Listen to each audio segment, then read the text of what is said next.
Good morning, Suprabhatam. तब आप लोग कैसे हैं? आज आपका हिस्ट्री का एंशियंट, मिडिएवल और मॉडर्न का कुछ क्वेश्चन है जो आपके आगामी एग्जामिनेशन के लिए काफी यूजफुल साबित हो सकता है। ठीक है, आप लोग सही तरीके से देखिएगा और बनाने की कोशिश भी कीजिएगा। मैं तो बताऊंगा। पहला क्वेश्चन है, प्रसिद्ध दासराग युद्ध का उल्लेख किसमें हुआ है? लिटरेचर का नाम है ऋग्वेद, यजुर्वेद, सामवेद। इसमें से कोई नहीं। मुझे लगता है कि आप लोगों को जानकारी है कि प्रसिद्ध दासरागी युद्ध का जो जिक्र हुआ है ना, वो जिक्र हुआ है ऋग्वेद के 7वें मंडल में। ऋग्वेद के किसमें? 7वें मंडल में। यहाँ पे और भी कुछ क्वेश्चन पूछता है, ध्यान रखिएगा। कई बार पूछा है कि प्रसिद्ध दासराग युद्ध किस नदी के किनारे हुआ? किसके किनारे हुआ? पौरुष्णी नदी के किनारे, याद रखिएगा। पौरुष्णी नदी की पहचान किससे की गई है? राबी से की गई है। युद्ध का कारण क्या था? याद होगा। युद्ध का कारण है पुरोहित, है ना। उस वक्त युद्ध दो जन के बीच हो रहा है। ऋग्वैदिक काल में सबसे बड़ा पॉलिटिकल यूनिट जन हुआ करता था। दो जन के बीच युद्ध है। भरत जन वर्सेज कौन? पुरुजन, है ना। भरत जन का राजा था सुदास और पुरुजन का राजा था कौन? संबरण। इन्हीं दोनों के बीच युद्ध होता है। और ये याद रखिएगा कि भरत जन के पुरोहित थे वशिष्ठ और पुरुजन के पुरोहित थे विश्वामित्र। जीत किसकी होती है? भरत जन की होती है। ओके, अगला क्वेश्चन देखते हैं। सेकेंड क्वेश्चन है, स्तूप एवं चैत्य निर्माण के निर्देश तथा इसमें स्थापित करने के लिए बुद्ध के अवशेषों को लेकर विवाद का विवरण सर्वप्रथम मिलता है किस लिटरेचर में? दूसरे तरीके से ये क्वेश्चन पूछेगा तो ये भी पूछ सकता है कि भाई बुद्ध के मरणोपरांत, बुद्ध के महापरिनिर्वाण के बीच, पर महापरिनिर्वाण के बाद 8 गणराज्यों के बीच आपस में संघर्ष हुआ उनके अस्थि अवशेष के लिए। इसका वर्णन किस लिटरेचर में हुआ है? मिलिंदपन हो, मध्यम निकाय, महापरिनिर्वाण सूत्र और धर्मचक्र प्रवर्तन सूत्र। याद रखिएगा कहां ये हुआ है? महापरिनिर्वाण सूत्र में। एक ब्राह्मण था जिसका नाम था द्रोण।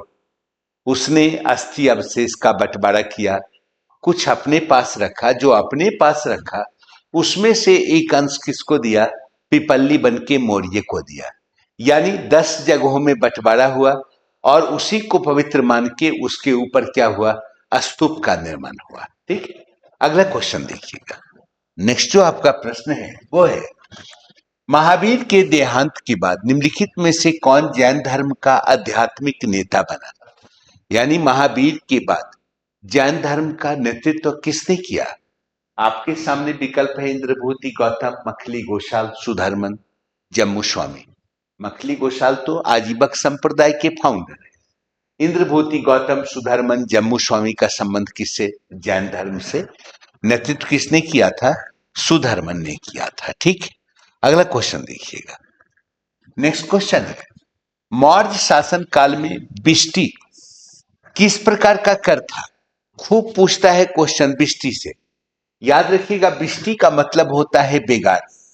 निशुल्क बेगार को बिष्टी कहा गया, क्योंकि मौर्य काल में हर एक वर्ग के लोग राजा को टैक्स देते थे, चाहे वो जिस रूप में दे, जानवर के रूप में दे, अनाज के रूप में दे, टैक्स के रूप में दे, या फिर समय समय पे क्या बेगार के रूप में दे।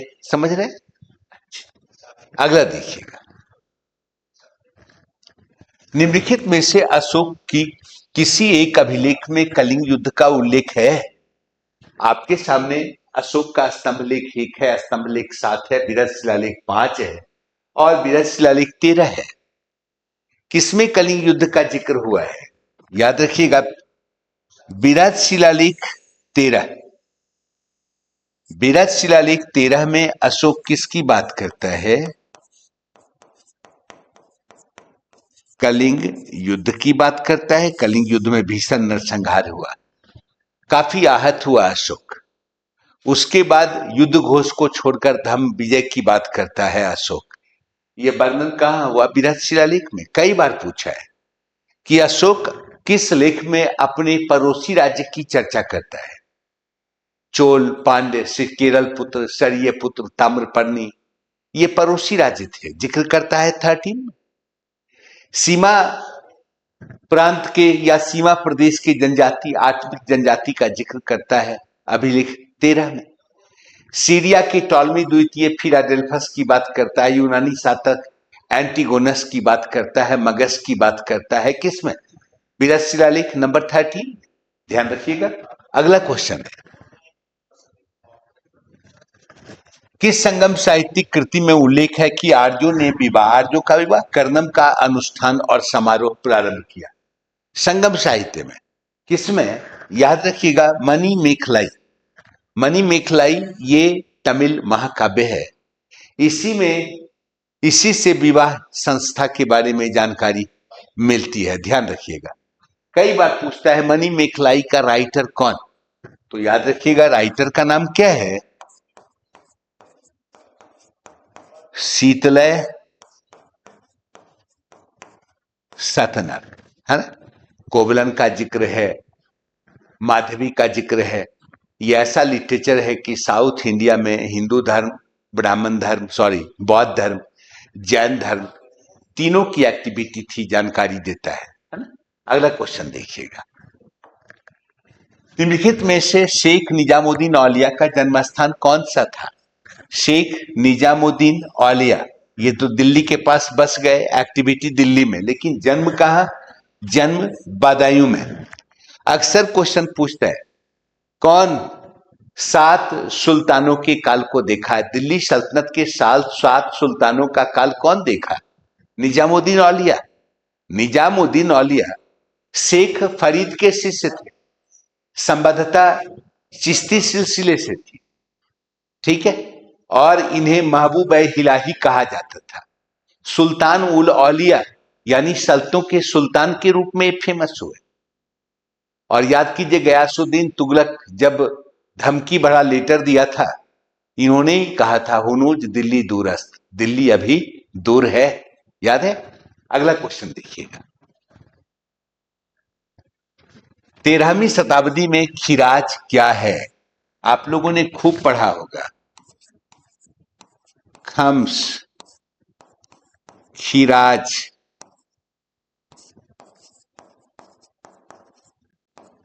जजिया, जकात,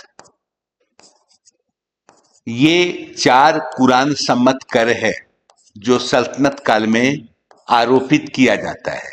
तो खिराज क्या है? भू राजस्व है, कृषि पर लगने वाला कर, ठीक है। अगला देखिएगा, निम्नलिखित में से किसने अलाउद्दीन खिलजी के सेनानायक के रूप में कार्य नहीं किया? अलाउद्दीन खिलजी का सेनानायक पॉपुलर आपको याद होगा, अलप खां, नुसरत खां, जफर खां, और एक हुआ करता था उलूग खां, खिज्र खां नहीं था, है ना। अगला देखिएगा, प्रसिद्ध हजारा राम मंदिर किसके शासनकाल में बना? तुलुक वंश का शासक था कृष्णदेव राय, है ना। कृष्णदेव राय के काल में प्रसिद्ध हजारा राम मंदिर का क्या हुआ? निर्माण हुआ। क्वेश्चन पूछ सकता है। इसके अलावा विठल स्वामी का मंदिर जो बना इन्हीं के काल, कृष्णदेव राय के काल में, ये भी पूछ सकता है। विठल स्वामी मंदिर। कई बार क्वेश्चन पूछता है अमुक्त माल्यद, ये पुस्तक भी कृष्णदेव राय की ही है। किस भाषा में? तेलुगु भाषा में। सब्जेक्ट मैटर क्या है? राजत्व सिद्धांत, एडमिनिस्ट्रेशन का जिक्र हुआ है इसमें, है ना। कभी कभी पूछता है किसको अभिनव भोज कहा गया, आंध्र भोज कहा गया, चूंकि कृष्णदेव राय विद्वानों के संरक्षक थे, तेलुगु साहित्य को संरक्षण दिया, इसलिए इनको क्या कहा गया? आंध्र भोज कहा गया, अभिनव भोज कहा गया। तेलुगु के 8 महान कवि इनके दरबार को सुशोभित करते थे, उन्हें क्या कहा गया? अष्टदिग्गज कहा गया। क्वेश्चन खूब पूछता है, ठीक। अगला देखिएगा, निम्नलिखित में से किसने अमृतसर की नींव डाली? अमृतसर नगर की नींव, है ना। याद कीजिए, अमृतसर में एक तालाब बनाया गया, ठीक है। वहीं पे अमृतसर मंदिर, स्वर्ण मंदिर का निर्माण हुआ। ये कौन दिया था? अकबर ने दिया था गुरु रामदास को 500 बीघा जमीन ग्रांट किया अमृतसर में। वहीं पे अमृतसर तालाब का निर्माण हुआ और वहीं पे क्या हुआ? मंदिर का डेवलपमेंट हुआ। ये अकबर ने दिया था 500 बीघा जमीन, कब? 1577 में, ठीक है। अगला देखिएगा। निम्नलिखित में से वह प्रसिद्ध फारसी चित्रकार कौन सा था जो हुमायूं के साथ भारत आया था? हुमायूं कहां, जब हुमायूं चला गया था कहां? मतलब कि आपको ये ईरान, इराक का जो एरिया जहां पे उसकी एक्टिविटी हो रही थी, है ना, मतलब कि फारसी शासक के अंतर्गत, तो वहां से जिसको लाया था सैयद अली हमदानी, सैयद अली तबरजी, सैयद मोहम्मद हमदानी, सैयद अली तबरजी, और एक हुआ करता था उसका नाम था अब्दुल समद, है ना, अब्दुल समद। ये हेरात के बिहजाद का शिष्य था, ठीक है। ईरान के शाह के संपर्क में जब था तब ऐसे चित्रकारों से उसका संबंध हुआ और इन चित्रकारों को लेकर कहां आया? इंडिया आ गया, ठीक है। अगला देखिए। भारत में प्रारंभिक अंग्रेजी प्रशासन के संदर्भ में किस अधिनियम के अंतर्गत बोर्ड ऑफ कंट्रोल का अध्यक्ष भारतीय मामलों का मंत्री बना? 1784 का फिट्स इंडिया है, पहले भी कई बार हो चुका है। अगला बात, निम्नलिखित युग्मों में कौन सुमेलित नहीं है? ध्यान दीजिएगा। फोर्ट सेंट डेविस कोचीन में है, फोर्ट विलियम बंगाल, सही है, फोर्ट सेंट जॉर्ज मद्रास में, फोर्ट लुई पांडिचेरी में। फोर्ट सेंट डेविस कोचीन में नहीं है, ये कोचीन में नहीं है, ये कहां है? ये कुडालोर में है। कहां? मद्रास के पास, कुडालोर। 1694 में ब्रिटिश ईस्ट इंडिया कंपनी की यह फैक्ट्री बनी थी, समझ रहे हैं। अगला क्वेश्चन देखते हैं हम लोग। 1784 में कोलकाता में एशियाटिक सोसाइटी ऑफ बंगाल स्थापित करने के निम्नलिखित में से कौन से मुख्य उद्देश्य थे? भारतीय भाषाओं के धर्म ग्रंथों का अध्ययन और उसे प्रोत्साहन देना। याद कीजिए किसने स्थापित किया था? कई बार क्वेश्चन पूछता है, विलियम जोन्स ने, है ना। इसी संस्था के मेंबर थे चार्ल्स डिकिंस, जिन्होंने हितोपदेश का अनुवाद किया था, है ना? अगला देखिएगा। नेक्स्ट जो प्रश्न है वो है 1833 में राम मोहन राय ब्रिस्टल गए थे, वहीं पे उनका निधन हो गया। तब ब्रह्म समाज का नेतृत्व तो किसने संभाला? ये क्वेश्चन बन सकता है। जब राम मोहन राय मरे थे ना, तो याद रखिएगा कि कुछ समय तक रामचंद्र विद्या बागी इस संस्था के संचालन करते रहे। देन उसके बाद द्वारिका नाथ टैगोर करते रहे। 1843 में जुड़ गए कौन? देवेंद्रनाथ टैगोर। तब फिर संस्था के संचालक कौन बने? देवेंद्रनाथ टैगोर बन गए, ठीक। अगला देखिएगा। नेक्स्ट जो प्रश्न है, समाचार पत्र पंडित मदन मोहन मालवीय द्वारा 1919 में प्रारंभ किया गया था। लीडर, याद रखिएगा, लीडर उन्हीं का पत्र है। ऐसे हिंदुस्तान पत्र भी इन्हीं का है। अभ्युदय पत्र भी किनका था? मदन मोहन मालवीय का ही हुआ करता था। उसके बाद इंडियन यूनियन, ये भी मालवीय का हुआ करता था, ठीक है। अगला देखिएगा। निम्नलिखित में से वह कौन था जो वैज्ञानिक एवं औद्योगिक अनुसंधान परिषद का पहला अध्यक्ष बना? 1942 में पंडित जवाहरलाल नेहरू। अगला देखिएगा। निम्नलिखित में से किसने 1936 में इंडिपेंडेंस लेबर पार्टी की स्थापना की? B R Ambedkar. इसी का नाम चेंज कर दिए थे, डिप्रेस्ड क्लास एसोसिएशन बनाया था। और उनका पत्र तो याद ही होगा, बहिष्कृत भारत, मूक नायक, काफी पॉपुलर हुआ। निम्नलिखित में से किसने भारत के बाहर इंग्लैंड में क्रांतिकारी गतिविधियों के प्रारंभिक केंद्र के रूप में इंडिया होम रूल सोसाइटी की शुरुआत की? नहीं, इंडिया होम रूल सोसाइटी की शुरुआत की, उसके बाद इंडिया हाउस स्थापित किया, द इंडियन सोशोलॉजिकल नाम से पत्र का संपादन किया। कौन? श्यामजी कृष्ण वर्मा ने। अगला देखिएगा,